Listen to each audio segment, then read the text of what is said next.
Hello बच्चों, मैं अनिल रावत आप सभी का स्वागत करता हूं मेरे साइंस लेक्चर में, जिसमें बच्चों हम पढ़ेंगे कक्षा 10वीं के सेकंड पार्ट अम्ल, क्षारक एवं लवण।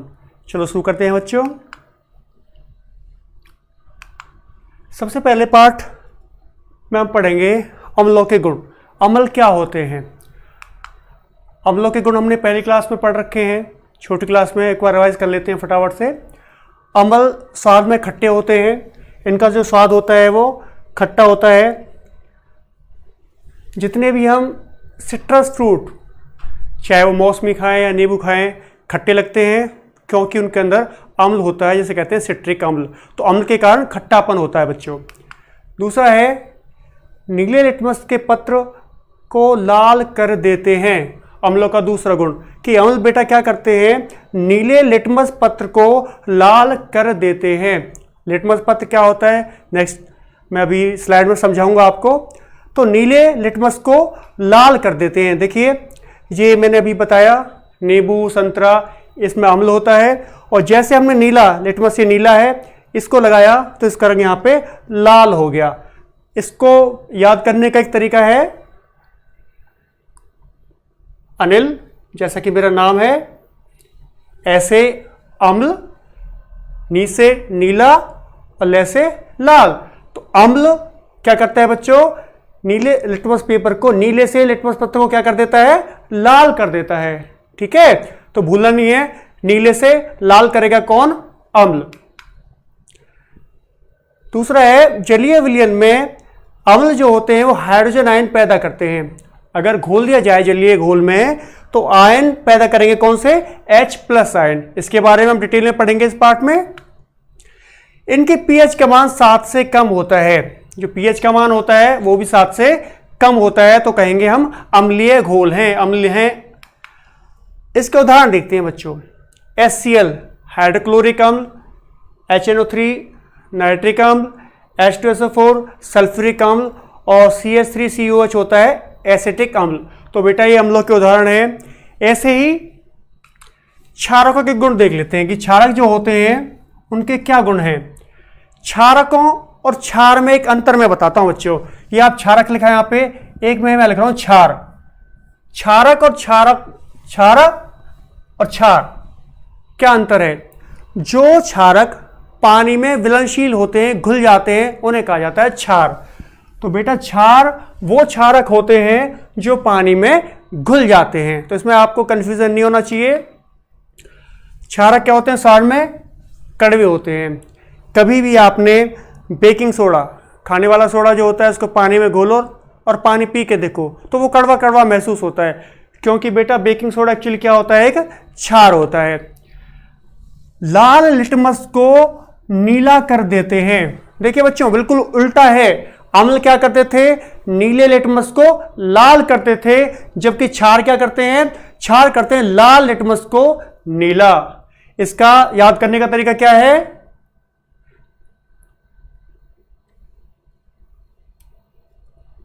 ये लिखा मैंने,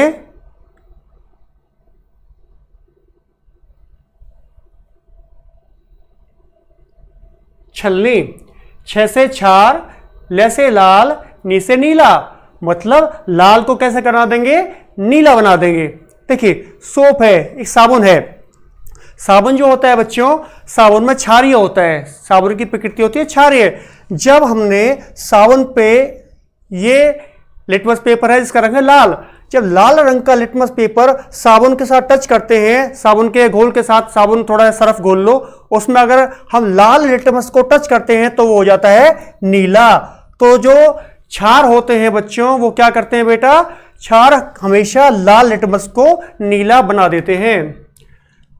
जलीय घोल की बात करते हैं तो जो क्षार होते हैं वो जलीय घोल में OH- आयन उत्पन्न करते हैं। अम्ल कौन से करते थे, H+ आयन, और क्षारक क्या करते हैं, OH- आयन। ये साबुन की तरह चिकने होते हैं। अगर क्षार आपके हाथ में लग जाए तो आप बार बार पानी से धोगे तो चिकनापन महसूस करेंगे आप, तो इनका चिकना होता है व्यवहार।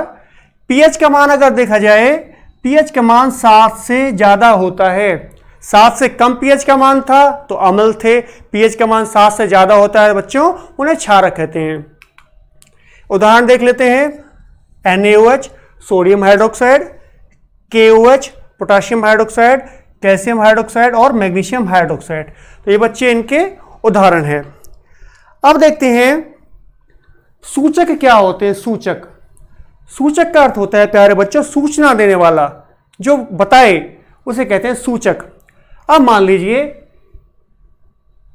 ये 2 बीकर हमारे पास हैं, एक बीकर A है और दूसरा बीकर B है। इसमें विलयन घोल रखा है, हमें पता नहीं किसमें अम्लीय है किसमें क्षारीय है। अगर हम कहें जी हमें कैसा पता चलेगा कि कौन सा विलयन, A विलयन अम्लीय है या B विलयन अम्लीय है, A क्षारीय है कि B क्षारीय है, तो हम कैसे पता लगाएंगे? अम्ल या क्षार कोई भी हो उसको बच्चों ना तो हम चख सकते हैं ना ही टच कर सकते हैं, क्योंकि वो हमें नुकसान पहुंचा सकते हैं। तो कैसा पता लगाएंगे कि अम्ल या क्षार कैसे हैं वो, या कौन सा पदार्थ है वो? तो इसके लिए सूचक होते हैं बच्चों। सूचक क्या होते हैं? जो बताए कि विलयन अम्लीय होगा या विलयन क्षारीय होगा, उन्हें कहते हैं सूचक। तो पहले पढ़ते हैं प्राकृतिक सूचक। प्राकृतिक सूचक बच्चों वो सूचक होते हैं जो पेड़ पौधों से, प्रकृति से पाए जाते हैं, उन्हें कहते हैं प्राकृतिक सूचक। तो प्राकृतिक सूचक में सबसे पहले लिटमस। जो लिटमस होता है ये बच्चों एक बैंगनी रंग का कलर होता है, और लाइकन नामक छोटे पौधे होते हैं थैलोफाइटा समूह के, थैलोफाइटा समूह के लाइकन नामक पौधों से ये लिटमस जो कि बैंगनी कलर का होता है प्राप्त किया जाता है। ठीक है बच्चों, पूछा जाता है कि वास्तव में लिटमस का कलर कैसा होता है? बैंगनी रंग होता है। तो फिर से पत्र तैयार किए जाते हैं जिन्हें लिटमस पेपर कहते हैं। तो बच्चों 2 प्रकार के होते हैं, एक लाल रंग का होता है और एक नीले रंग का होता है। देखिए ये लिटमस पेपर है, एक लाल दिखाई दे रहा है आपको, एक नीला दिखाई दे रहा है। क्या करेंगे? जब विलयन कोई घोल है उदासीन है, मतलब ना अम्ल है ना क्षार है, सपोज करो ये पानी है, यहाँ पे पानी उदासीन होता है, ना पानी अम्ल होता है ना पानी क्षार होता है, ये पानी है यहाँ पे। तो पानी के साथ क्या होंगे बच्चों? जब पानी होगा पानी में हम डालेंगे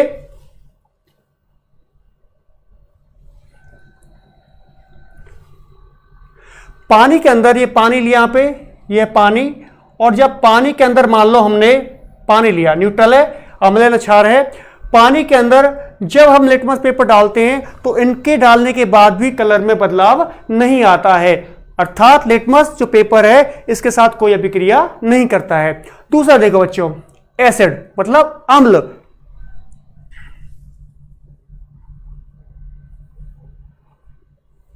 अम्ल के साथ क्या हुआ? जब हमने अम्लीय कोई घोल है जो कि अम्लीय प्रकृति का है, जब इसमें लिटमस पेपर को डाला तो क्या हुआ बच्चों? लाल लिटमस पेपर था वो लाल ही रहा, उसके कलर में कोई परिवर्तन नहीं आया। जबकि जो नीला लिटमस पेपर था वो कैसे कलर में बदल गया बच्चों? लाल में बदल गया। अर्थात अम्ल जो होते हैं उसमें लिटमस पेपर का रंग ये था नीला, उससे हो जाता है लाल। अब देखिए ये एक बीकर है, इसमें क्षारक है। अब क्षारक में हमने लिटमस पेपर डाले तो क्या हुआ? जो नीला लिटमस पेपर था उसके रंग में कोई बदलाव नहीं आया, जबकि जो लाल लिटमस पेपर था उसका रंग कैसा हो गया प्यारे बच्चों? उसका हो गया नीला। तो लिटमस पेपर से पता चल जाता है हमें कि हमारे पास जो विलयन है अम्लीय है कि क्षारीय है। अगला एग्जांपल लेते हैं, एग्जांपल है गुड़हल का, इंग्लिश में कहते हैं चाइना रोज। एक पौधा है, इस पौधे के जो फूल होते हैं, फ्लावर जो होते हैं बच्चों, वो थोड़े थोड़े गुलाबी कलर के होते हैं, लाल कलर के होते हैं। अब जब उनके फूलों को निकाल लेंगे, क्रश कर देंगे और उबलते हुए पानी में डाल देंगे, तो जो पानी को ठंडा करेंगे तो पानी थोड़ा थोड़ा गुलाबी रंग का हो जाता है, लाल रंग का हो जाता है। ये गुड़हल का जो कलर मैंने बताया यह भी एक सूचक का कार्य करता है। कैसे? कि देखिए ये चाइना रोज या गुड़हल का फूल है, इसको क्रश किया और एक पानी में डाला तो पानी हल्का गुलाबी हो गया, ये नेचुरल कंडीशन में है। अब मान लो ये टेस्ट ट्यूब हमारे पास ए है और ये टेस्ट ट्यूब बी है। अब हमने इसमें से लिया और इसमें से थोड़ा सा डाल दिया।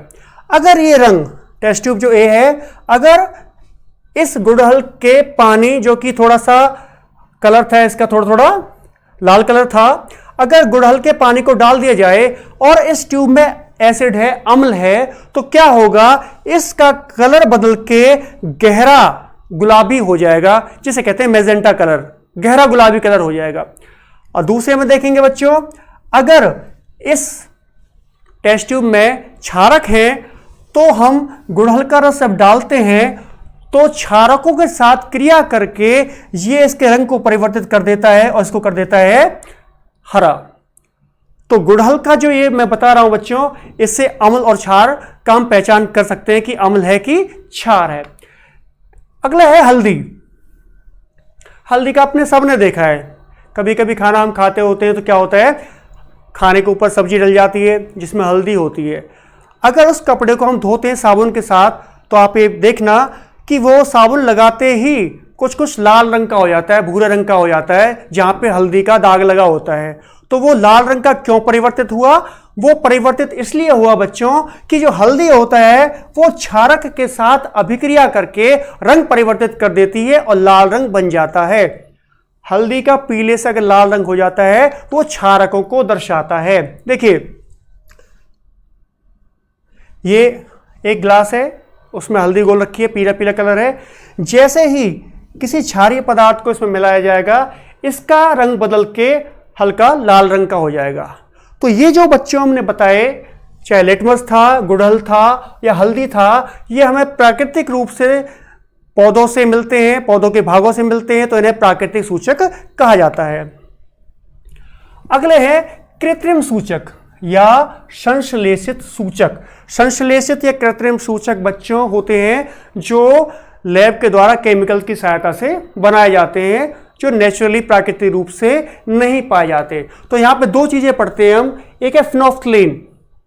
फिनोफ्थलीन सूचक क्या करता है बच्चों, अगर अम्ल के अंदर किसी बीकर में, किसी टेस्ट ट्यूब में अगर घोल या विलयन अम्लीय है तो अगर फिनोफ्थलीन डाल दिया, ये फिनोफ्थलीन डालेंगे तो ये अम्ल अपना रंग नहीं बदलता है, रंगहीन रहता है। जैसे अम्ल का रंग था बिल्कुल वैसा ही रहता है, फिनोफ्थलीन डालने से कोई परिवर्तन नहीं होता है। पर जब क्षारकों में डाल दिया, कि एक टेस्ट ट्यूब थी उसमें क्षारक था, तो ये उसके रंग को बदल के गुलाबी कर देता है। देखिए ये कोई ए फ्लास्क है, इसमें अम्ल है, हमने फिनोफ्थलीन डाल दिया, फिनोफ्थलीन डालने के बाद भी इसके रंग में कोई परिवर्तन नहीं हुआ। और ये कोई बी फ्लास्क है, इसमें जो विलयन है वो क्षारीय है। जैसे ही फिनोफ्थलीन इसके अंदर डाला, इसका रंग बदल के गुलाबी रंग का हो जाता है। ठीक है, तो फिनोफ्थलीन से अम्ल क्षार का पता चल गया। अगला है बेटा मेथिल ऑरेंज, मिथाइल ऑरेंज भी कहते हैं इसको। मिथाइल ऑरेंज होता है जब किसी अम्लीय घोल में डाला जाता है तो यह उसका रंग बदल देता है और लाल कर देता है। तो अगर मिथिल ऑरेंज डालने से किसी विलयन का कलर रंग लाल हो जाता है तो वह विलयन अम्लीय प्रकृति का होगा, और अगर पीला रंग हो गया तो वह क्षारीय प्रकृति का होगा। देखिए यहां पे एक बीकर ए है और ये बीकर बी है। जब इस बीकर में लाल रंग दिखा रखा है तो जब मिथिल ऑरेंज डाला तो रेड कलर का हो गया, तो इस बीकर में क्या होना चाहिए, विलयन अम्लीय प्रकृति का होना चाहिए। और जबकि यहां पे इसका जो रंग दिखा रखा है बच्चों, कैसा हो गया, ये रंग हो गया पीला, पीला हो गया तो कैसा होगा, ये विलयन ये क्षारीय प्रकृति का होगा। तो ये कृत्रिम सूचक थे जिनसे पता चलता है विलयन अम्लीय की क्षारीय है। अब एक गंधीय सूचक पढ़ते हैं। गंधीय सूचक क्या होते हैं, गंधीय मतलब गंध, स्मेल। कुछ प्रकृति में ऐसे पदार्थ पाए जाते हैं जिसमें कुछ विशेष गंध होती है, तो जिन गंध की सहायता से हम पता कर सकें कि विलयन अम्लीय है कि क्षारीय है, उन्हें कहा जाता है बच्चों गंधीय सूचक। देखिए प्याज का रस, प्याज के टेस्ट का सबको पता है और प्याज की महक का सबको पता है। प्याज का अगर रस निकाल लिया जाए और इस रस को किसी अम्लीय घोल में डाला जाए तो उससे तीक्ष्ण गंध आती है, जो प्याज की गंध है और ज्यादा बढ़ जाती है।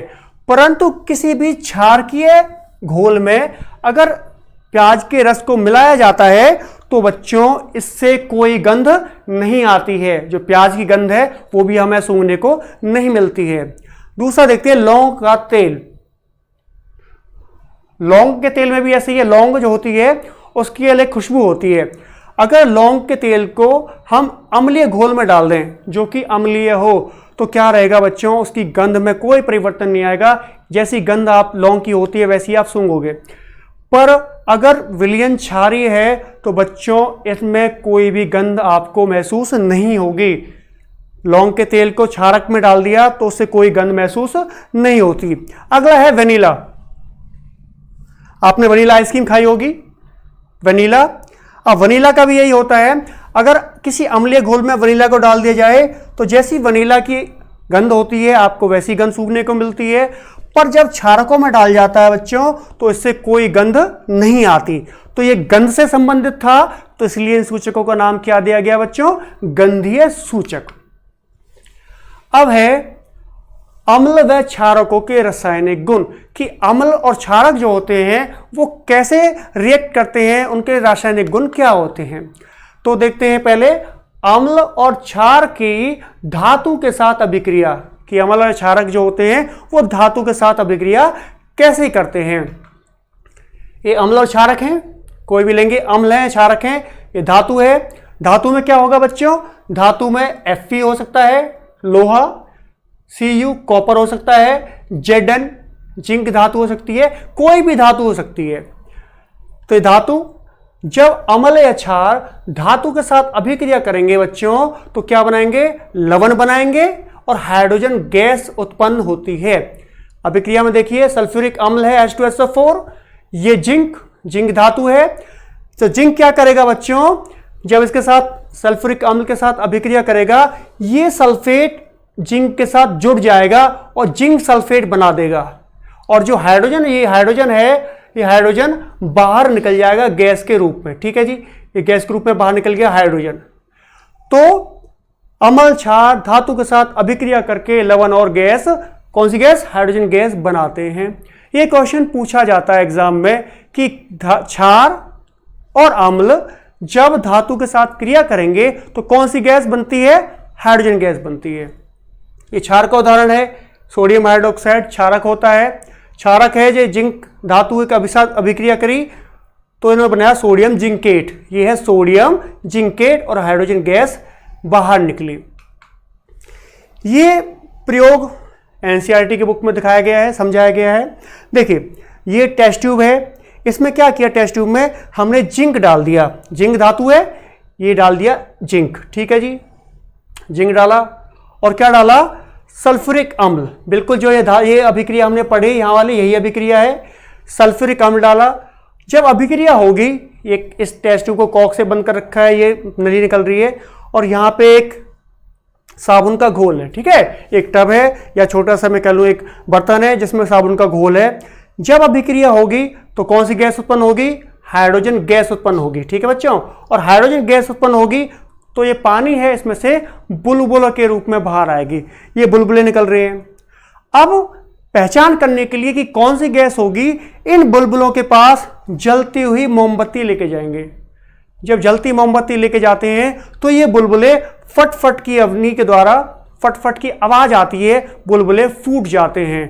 पॉप साउंड, इसको भी पॉप साउंड भी कहते हैं। पॉप साउंड क्या है, फट फट की आवाज करके बुलबुले फूट जाते हैं, क्योंकि हाइड्रोजन गैस जो होती है वो काफी क्रियाशील गैस होती है और वायु के संपर्क में आने से तुरंत जल जाती है, जिसकी वजह से पॉप साउंड या फट फट की आवाज आती है। अगला है बच्चों कि जो अम्ल होते हैं धातु के कार्बोनेट तथा हाइड्रोजन कार्बोनेट के साथ किस प्रकार की अभिक्रिया करते हैं। तो धातु कोई भी हो सकती है, जैसे पहले बताया कॉपर है, जिंक है, Fe है, ये सारी धातुएं हैं। और कार्बोनेट क्या है बच्चों, CO3, ये कौन सा समूह कहलाता है, कार्बोनेट। और हाइड्रोजन कार्बोनेट HCO3। और जो हाइड्रोजन कार्बोनेट होता है बच्चों, इसे बाइकार्बोनेट भी कहा जाता है। या तो हाइड्रोजन कार्बोनेट कह लो बच्चों या बाइकार्बोनेट कह लो। अब धातु, ये धातु जब इस कार्बोनेट या बाइकार्बोनेट या हाइड्रोजन कार्बोनेट के साथ अभिक्रिया करती हैं तब क्या होता है, ये पढ़ते हैं हम लोग। देखिए ये धातु के धातु है उसके हाइड्रोजन कार्बोनेट या कार्बोनेट हैं, अगर अम्ल के साथ अभिक्रिया करते हैं तो क्या होता है, लवण बनता है, पानी बनता है और कार्बन डाइऑक्साइड गैस पैदा होती है। ये सोडियम कार्बोनेट इसने अभिक्रिया करी, हाइड्रोक्लोरिक अम्ल है, तो क्या बनेगा, NaCl। और NaCl बच्चों क्या है, NaCl लवण है। NaCl बना, पानी बना और CO2 गैस बाहर निकली। दूसरा एग्जांपल देखते हैं बाइकार्बोनेट के साथ।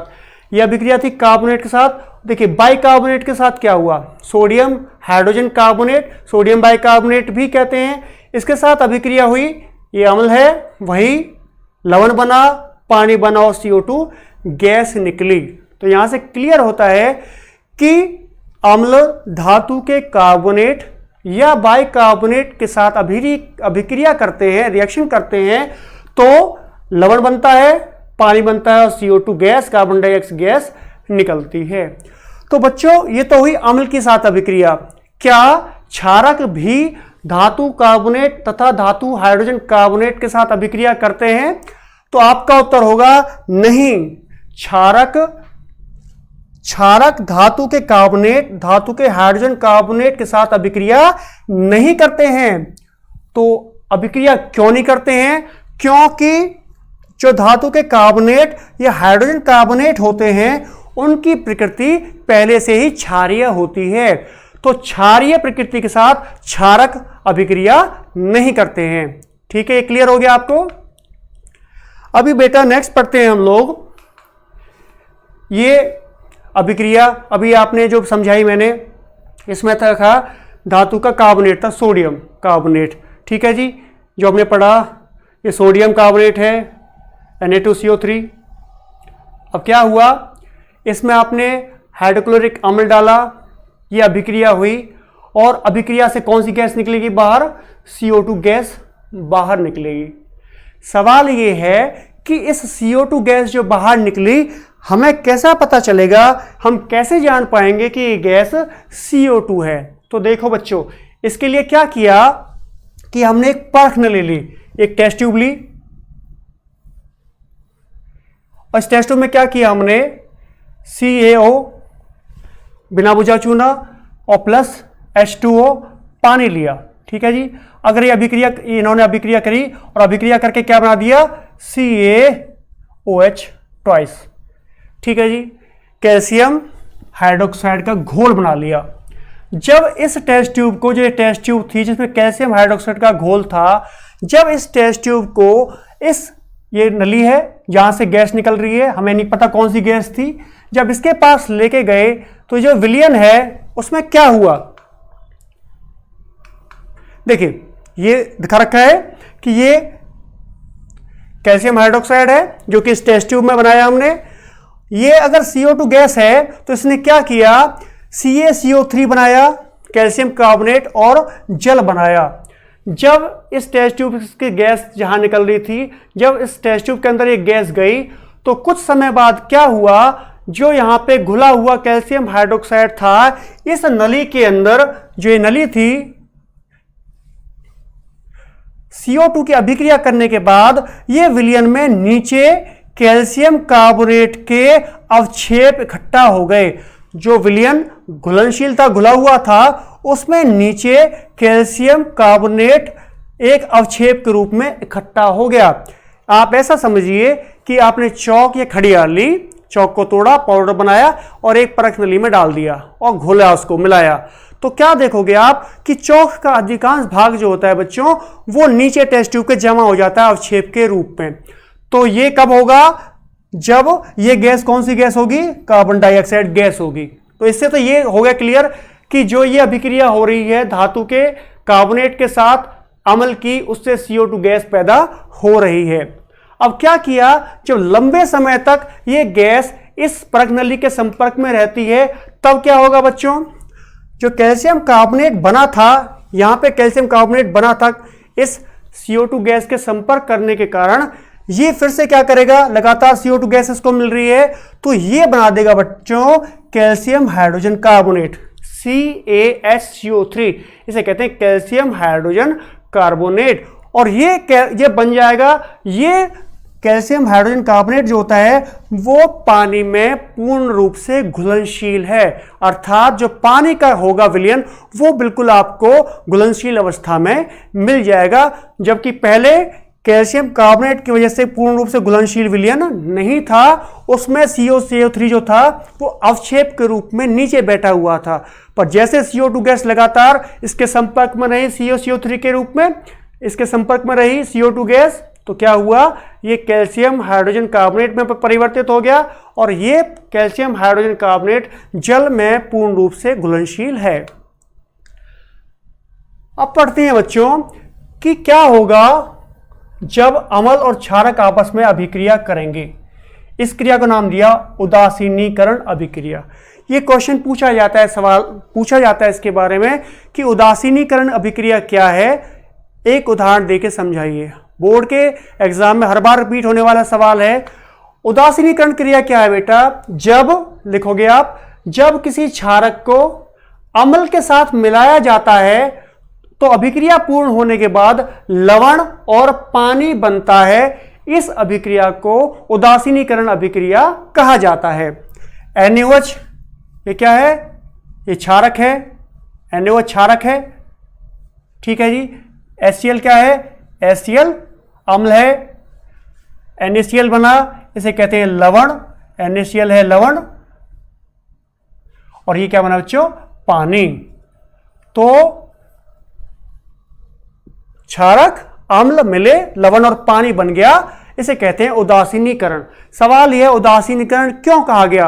अम्ल और क्षार जो लवण बनाते हैं, ये लवण जो बना ना तो इसकी प्रकृति अम्लीय होती है ना प्रकृति क्षारीय होती है, ये उदासीन प्रकृति का होता है, इसलिए अभिक्रिया का नाम है उदासीनीकरण की अभिक्रिया। देखिए,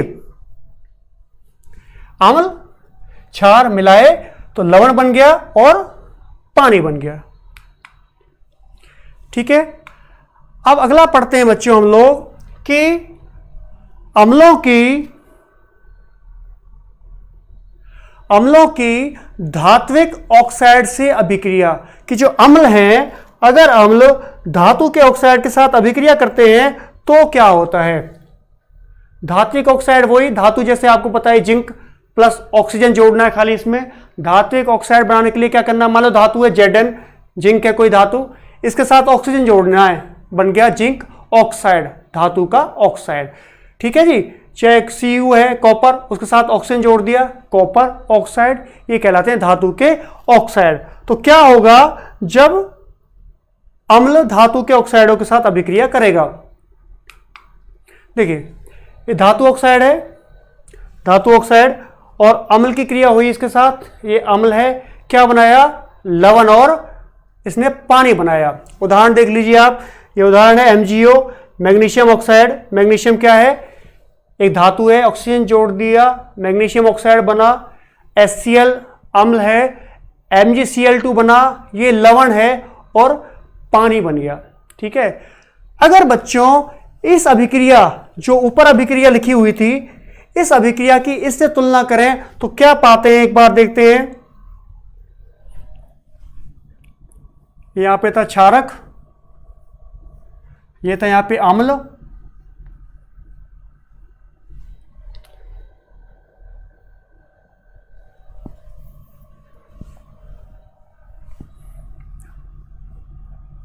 अम्ल, और ये क्या बना था, लवण। इस अभिक्रिया में देखिए, और ये था पानी। अगर इन दोनों में हम देखें तो क्या होगा, यहां पे HCl अम्ल है, यहां पे भी अम्ल है, दोनों समान है, कोई अंतर नहीं है। यहां पे MgCl2 क्या बना, ये लवण बना, यहां पे भी लवण है और ऊपर भी लवण है, बराबर है। यहां भी पानी है और यहां भी पानी है, कोई अंतर नहीं है। फर्क किस में आया, यहां पे MgO है, मैग्नीशियम ऑक्साइड धातु का ऑक्साइड है, और यहां पे क्या है, क्षारक है।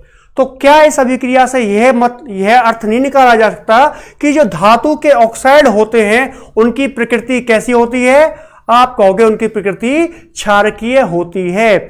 धातु के ऑक्साइड हमेशा क्षार की तरह कार्य करते हैं। यह अभिक्रिया से चीजें क्लियर होती हैं। आगे देखते हैं कि क्षारकों की अधात्विक ऑक्साइड, वहां था धात्विक ऑक्साइड, धातु के ऑक्साइड, यहां है प्यारे बच्चों अधात्विक ऑक्साइड।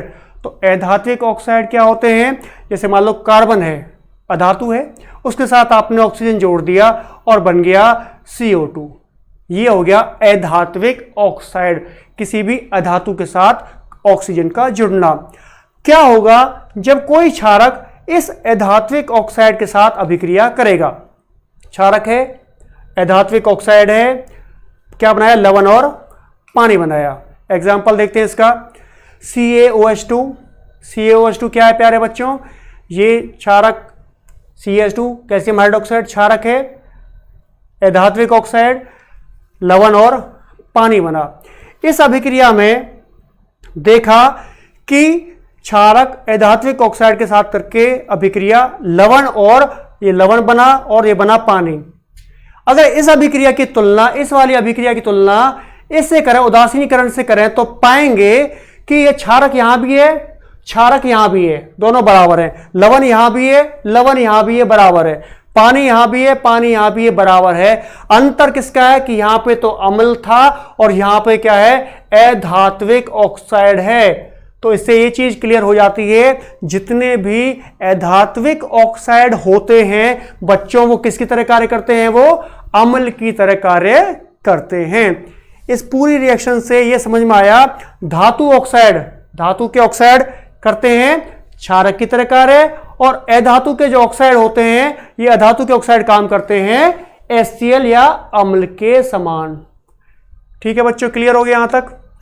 इसमें एक सवाल आता है, क्वेश्चन पूछा जाता है हमेशा पेपरों में, कि तांबे या पीतल के बर्तनों में कभी भी खट्टे पदार्थ नहीं रखने चाहिए, क्यों नहीं रखने चाहिए? तो मैं बताता हूं कि पीतल या तांबा ये सारी धातुएं होती हैं, और जो खट्टे पदार्थ होते हैं बच्चों, उसमें अम्ल होता है। जब भी अम्ल किसी धात्विक बर्तन में रखा जाता है तो वह धातु के साथ अभिक्रिया करता है, हाइड्रोजन गैस बनती है, अभिक्रिया हमने पढ़ा, साथ में कुछ ऐसे हानिकारक तत्व बन जाते हैं जो हमारे स्वास्थ्य के लिए नुकसानदायक हो सकते हैं, हमें नुकसान पहुंचा सकते हैं, हमें बीमार कर सकते हैं। इसलिए कभी भी पीतल और तांबे के बर्तनों में बच्चों हमें अम्ल नहीं रखने चाहिए या खट्टे पदार्थ नहीं रखने चाहिए।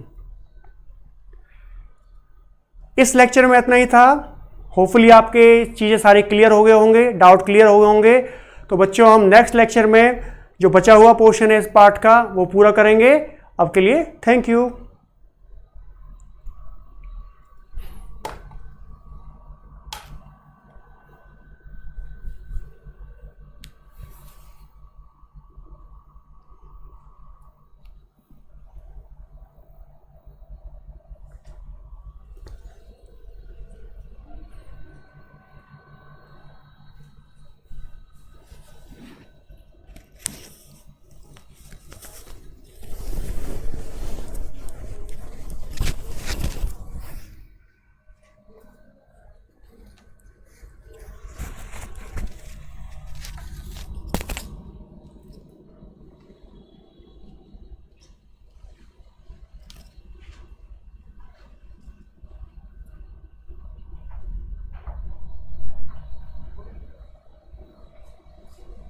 ये कलर तो नहीं आ रहा ना इसमें, कुछ पढ़ाने थे।